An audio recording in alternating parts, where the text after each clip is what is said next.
আলাইকুম ওয়া রাহমাতুল্লাহি ওয়া বারাকাতুহু। আজ ভাই ওয়ালাইকুম আসসালাম ওয়া রাহমাতুল্লাহি ওয়া বারাকাতুহু।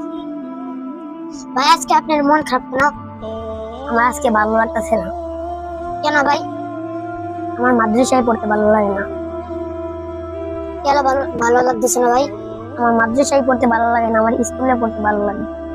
ভাই আমারও তো স্কুলে পড়তে মন চায়, কিন্তু প্রথমে আমাদের দ্বীনি ইলম শিক্ষা করতে হবে, তারপরে দুনিয়াবি ইলম শিখবো। এজন্য নবী করিম সাল্লাল্লাহু আলাইহি ওয়াসাল্লাম বলেছেন, তালাবুল ইলমি ফারিদাতুন আলা কুল্লি মুসলিম।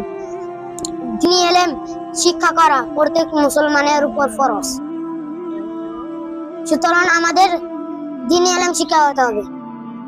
তো আমি আগে ভেবে দেখি। তাহলে ভাই চলেন আমরা খাবার খেয়ে আসি।